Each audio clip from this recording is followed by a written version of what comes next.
तो दोस्तों आज हो गया 3 नवंबर 2020। बिहार समेत देश दुनिया की बड़ी और ताज़ा समाचार लेके आए सिर्फ आपके लिए। चलिए फटाफट खबर शुरू करते हैं। उससे पहले चैनल को अब तक सब्सक्राइब ना किया हो तो फटाफट चैनल को सब्सक्राइब कर दे, लाइक कर दे, शेयर कर दे, ताकि इसी तरह की खबर आप हर रोज़ देख सकें। चलिए शुरू करते हैं आज की पहली बड़ी खबर। बिहार विधानसभा चुनाव 2020 का महामुकाबला मंगलवार को होगा। महामुकाबला इसलिए क्योंकि दूसरे चरण के तहत 3 नवंबर को 94 सीटों पर बिहार की जनता अपना प्रतिनिधि चुनेगी। पहले चरण में 28 अक्टूबर को 71 सीटों पर मतदान संपन्न हो चुका है।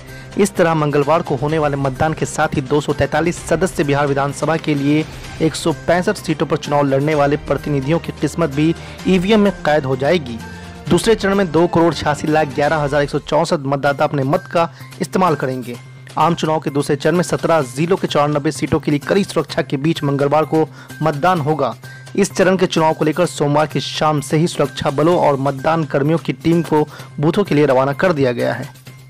आज की दूसरी बड़ी खबर। वैश्विक महामारी कोरोना वायरस राजधानी दिल्ली में बेकाबू होती दिख रही है। यहाँ संक्रमण के मामले रफ्तार पकड़ने के साथ ही रोज नए रिकॉर्ड बना रहे हैं। हालांकि आज मामलों में कुछ कमी आई है।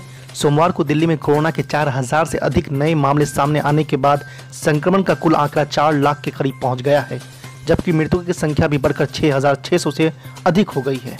इसके साथ ही एक्टिव केस भी बढ़कर 33,000 से अधिक हो गई है। दिल्ली सरकार के स्वास्थ्य विभाग की ओर से सोमवार को जारी हेल्थ बुलेटिन के अनुसार बीते 24 घंटे में जहां कोरोना के 4001 नए मरीज मिले हैं, तो वहीं 42 लोगों को अपनी जान भी गंवानी पड़ी है। स्वास्थ्य विभाग ने कहा है कि दिल्ली में संक्रमितों की कुल संख्या 3,96,371 हो गई है। आज दिल्ली में 4,824 मरीज पूरी तरह से ठीक भी हो गए हैं। आज की तीसरी बड़ी खबर। बिहार में कल दूसरे चरण के लिए मतदान होना है। इस बीच सोमवार की शाम महागठबंधन की ओर से सीएम कैंडिडेट तेजस्वी यादव ने एक बार फिर सोशल मीडिया पर युवा नौकरी संवाद किया।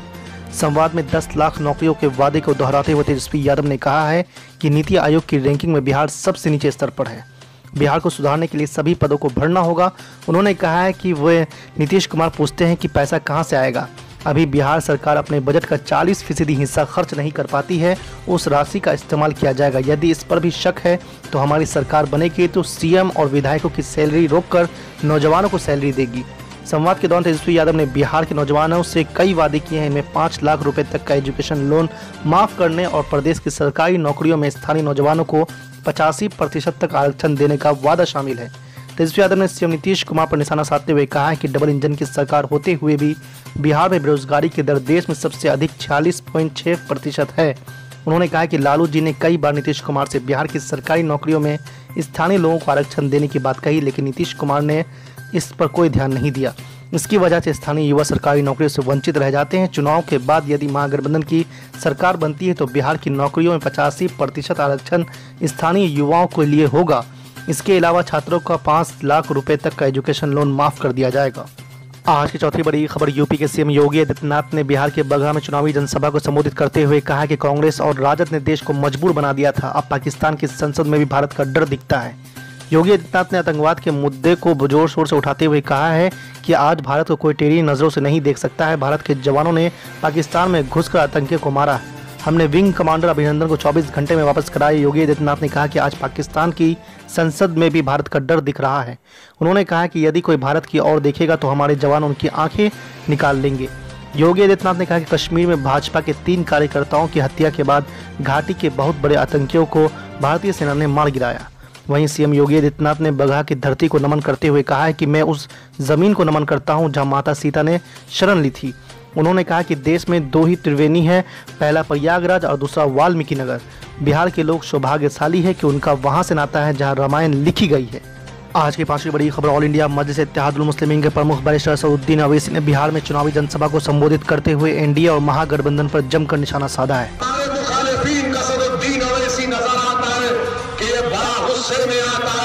इसकी ज़बान से कड़वाहट निकलती है, ये बड़ा इस तरह का आदमी है तो यकीनन सुन लो राजद, कांग्रेस, बीजेपी वालों, मेरा गुरूर और तकब्बुर तुम्हारे से है और रहेगा इन गरीबों से नहीं।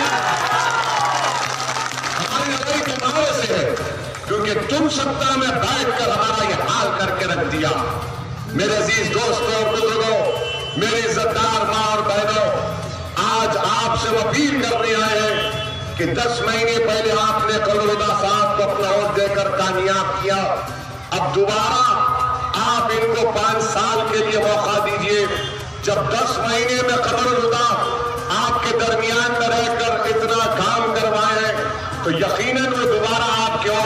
मुस्तहिक है। और जो लोग हमको जज्बाती कहते हैं ना, मैं मीठी मीठी बातें सुनने का ना आदी हूं, ना मुझे चापलूसी की बात करना आता। मेरी तबीयत में नहीं है, मेरी फितरत में नहीं है। मैं जैसा तुम्हारे सामने खड़ा हूं वैसा हूं, घर में भी ऐसा हूं, बाहर भी ऐसा हूं। 70 साल से आप मेरी बात को मानेंगे कि 70 साल से हमको सिर्फ मीठी मीठी बातें सुनाया गया, सिर्फ मीठी मीठी बातें सुनाया गया। 9 लाख की महिलाओं की आबादी और 7 महिला डॉक्टर, और फिर ये लोग कहते हैं कि ओवैसी को वोट मत दो वरना बीजेपी आ जाएगी। अरे क्या बीजेपी को डराकर तुम महिलाओं से नाइंसाफी करोगे? तुम बीजेपी का डर दिलाकर सीमांचल से इंसाफ नहीं करोगे? तुम बीजेपी का डर दिलाकर यहां पर चाय और अनाज के कारोबार करने वालों से इंसाफ नहीं करोगे?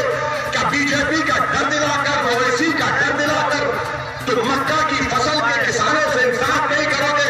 अरे याद रखो, असदुद्दीन ओवैसी किसी माई का लाल से डरने वाला नहीं है। और सिर्फ और अल्लाह से मेरी दुआ है कि परवरदिगार, जब तक तू जिंदा रखेगा हम तुझसे ही डरते रहे, तुझसे ही घाव खाते रहे। ये दुनिया के इक़्तिदार की कुर्सियों पर बैठने वालों से डरने की जरूरत नहीं है आपको, किसी से डरने की जरूरत नहीं है, ना मुझसे डरने की जरूरत है, ना खबर खुदा से डरने की जरूरत है।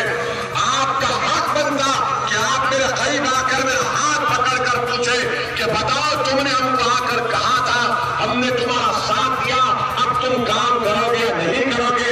ये मिजाज मैं आपको देना चाहता हूं, ये मिजाज आपको देना चाहता हूं।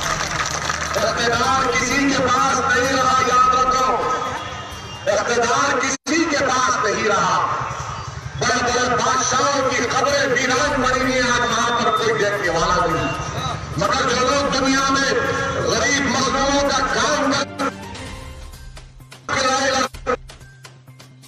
चले जाने के बाद भी किसी रात के अंधेरे में अल्लाह का वली उठकर दुआ करता है कि अल्लाह ये दुनिया में तो नहीं है, तू इसकी मग़फ़िरत फरमा दे, क्योंकि गरीबों की मदद करता है। ये हमारा मिजाज है। हाँ, मैं जज्बाती हूं, क्या करूं? कितनी नाइंसाफी को बर्दाश्त करूं? बोलो आप। ट्रिपल तलाक का मसला जज्बाती नहीं है तो क्या हम खामोश बैठ जाएं?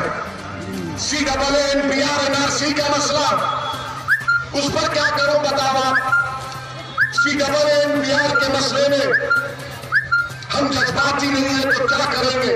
हमारी बका का मसला है, इस जमीन पर जिंदा रहने वालों को घुसपैठी कहा गया तो क्या करूं? थाली मारूं, मुस्कुराऊं? कितना खामोश बैठेंगे आप लोग? 30 साल से सीमांचल के लोगों को घुसपैठी घुसपैठी कहा जा रहा है, बांग्लादेशी कहा जा रहा है। हमारे ख्वाब में भी बांग्लादेश नहीं आता। इस जमीन पर बसने वाले भारत के अव्वल दर्जे के शहरी हैं और रहेंगे बाइज्जत और बोलते जज्बाती है। क्या जज्बाती है? तुम्हारे सामने आकर मुशायरे में शायर की तरह बयान करो, पैसे लेकर जो शायर फिरता है, नहीं होता मुझसे, मेरी मिजाज नहीं है। मेरे अजीज दोस्तों और बुजुर्गों, आपसे हम गुजारिश करने आए कि CAA NPR NRC का मसला आपके सामने है। कौन एहतजाज किया? किसी ने भी एहतजाज नहीं किया सिवाय मजलिस इत्तेहादुल मुस्लिमीन के। पार्लियामेंट में बिल आया तो किसने मोदी के सामने कहा कि बिल भारत के संविधान के खिलाफ है, उसको फाड़ दिया? मीठी मीठी बातें कर बोलते हो इसी बी टीम है। अरे मैं किसी का बी टीम नहीं हूं। दुनिया की कोई ताकत ओवैसी की कीमत नहीं लगा सकती, इसलिए नहीं लगा सकती क्योंकि मैंने अपने शेख से सुना कि ओवैसी तुम्हारा काम ये होना चाहिए कि तुम अपने आप को अल्लाह के पास फरोख्त कर दियो जन्नत के वक्त में। मैं फरोख्त हो चुका हूं, नहीं करा सकते। तुम क्या कीमत लगाओगे मेरी?